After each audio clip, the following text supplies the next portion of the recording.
Jadi setelah almarhum meninggal tanggal 8 Juli 2022, ternyata pada tanggal 11 Juli 2022 almarhum dalam tanda petik masih bisa bertransaksi dari kuburannya. Itulah Indonesia. Ada pergerakan uang dari rekening pribadinya ke rekening tersangka RR. Aliran ini artinya bukan hanya masuk tapi keluar masuk. Ya kurang lebih begitulah, ada pindah uang 200 juta. Jadi karena 200 juta karena dari rekening daripada almarhum. Itu makanya selalu saya bilang kepada Presiden Indonesia supaya dibentuk tim independen atau penyidik koneksitas dan melibatkan PPATK supaya ketahuan nih aliran-aliran uang ini yang diduga dari mafia ini. 200 juta itu kemana Bang larinya Bang? Ke rekening tersangka. Kan ada 4 tersangkanya Bang. Tersangkanya RR diduga atas perintah FS. Karena ketika dia dibunuh atau sebelum dibunuh, dia sudah dikuasai dulu handphonenya, laptopnya, rekening-rekeningnya dan sebagainya, termasuk PIN-nya. Diduga ketika terjadi penyiksaan itu. Supaya jelas Bang, dikuasai oleh siapa? Dikuasai oleh tersangka RR atau tersangka FS? Tersangka ya itu FS, RR dan sebagainya itu. Nah sehingga 4 hari pasca kematiannya itu mengalir uang itu. Maka saya menjumpai Kabarreskrim hari ini dan Dirtipidum dan yang lainnya itu. Bagaimana ini kok ada transaksi aliran uang dari orang mati kepada orang hidup, kan begitu? Jawabannya apa Dan Bang? ternyata mereka tahu juga. Artinya apa yang saya dapatkan dari intelijen saya A1 kan begitu. Makanya semua perkataan saya terbukti kan gitu. Ada berapa rekening yang masih aktif? Rekeningnya itu ada 4. Ada di Bank BNI, di Bank BRI, kemudian di Bank Mandiri, dan di Bank BCA. Atas nama siapa Bang? Atas nama almarhum tentunya. Keempat-empatnya ya? Iya. Oke. Itu sebabnya selalu saya katakan, tolong dong Presiden Republik Indonesia bentuk tim independen, selamatkan ini Polri. Kan begitu, libatkan PPATK. Gitu. Oke, dan Dari 200 awal juta, saya Bang. permintaannya hanya itu. Oke, dan supaya 200 juta apanya itu, itu Bang. polisi ini bisa menjadi lembaga yang humanis, yang dekat dengan rakyat, yang bisa menjadi pelindung, pengayom dan pelayan masyarakat sesuai amanat Undang-Undang Nomor 2 Tahun 2002 tentang kepolisian. Itu saja yang kita Kembali minta. lagi Bang, 200 juta itu hanya dari satu rekening atau Baru total satu dari rekening. 4 rekening Bang? Artinya saya berikan kesempatan kepada kepada Kabarreskrim dan timnya supaya ini selain pembunuhan terencana juga ada sini pencurian dengan kekerasan. 362 junto 365. Kemudian ada juga pencucian uang dengan ancaman 20 tahun. TPPU kan begitu.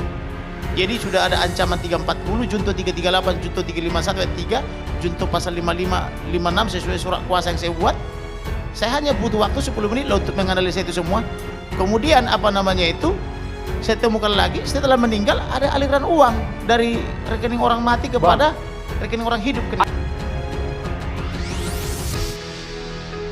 Terungkap, Ferdy Sambo kuras rekening Brigadir Joshua usai menghabisi nyawanya. Tabungan 200 juta rupiah ludes.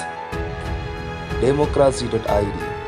Sebanyak 4 rekening Brigadir J diduga dikuras atau dicuri oleh tersangka Ferdy Sambo.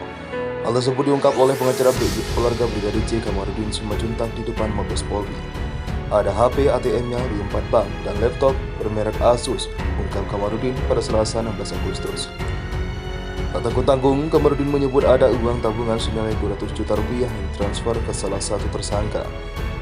Hal itu dilakukan usai nyawa Brigadir J melayang. Terkonfirmasi sudah, memang benar apa yang saya katakan bahwa tanggal 11 Juli 2022 itu masih transaksi. Masa orang mati mengirimkan duit dari rekening almarhum mengalir ke tersangka 200 juta, terangnya.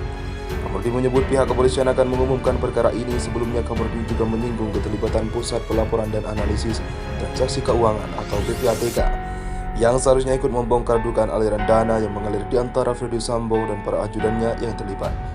Sebelumnya, kuasa hukum Brigadir Joshua sempat mempertanyakan keterlibatan PPATK dalam kasus kematian kliennya. Ini tak lepas dari aliran dana yang mengalir di antara Irjen Ferdy Sambo dan ajudannya. Salah semua rekening ajudan itu dilibatkan PPATK mereka yang bisa mengungkap itu. Berapa ember uang di rekening ajudan itu, dan kemana aliran dana, dari mana aliran itu berasal, tegasnya. Kamarudin menyebut ada aliran dana sebesar 600 miliar rupiah hingga 1 triliun di antara Ferdy Sambo dan perajudannya. Maka dari itu, ia mendorong agar PPATK ikut terlibat menjadikan pasaran uang. Dalam kasus ini, kekhawatiran ada pula yang mengalir ke jumlah lembaga.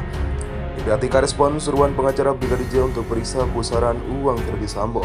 Sementara itu, Kepala Pusat Pelaporan dan Analisis Transaksi Keuangan atau PPATK Ivan Yustia Vandana merespon permintaan pengacara keluarga Brigadir J alias Yosua Huta Barat. Kamarudin Simanjuntak yang meminta PPATK memeriksa seluruh transaksi keuangan ajudan ex-Kadif Propam Irjen Pol Ferdy Sambo. Ivan mengaku belum dapat laporan apapun dari pihak kuasa hukum Brigadir J atau melalui kuasa hukumnya, Kamarudin Simanjuntak.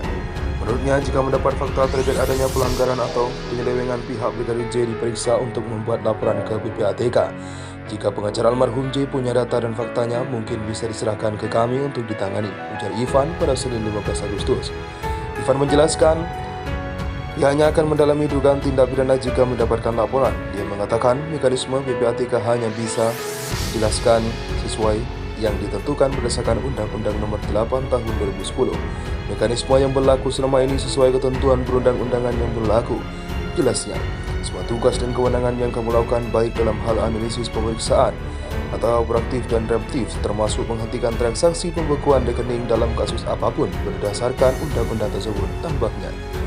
Dia menetapkan PPATK terus berkoordinasi dengan pihak berwajib sebelum bertindak melakukan wewenangnya melacak transaksi sebuah perkara.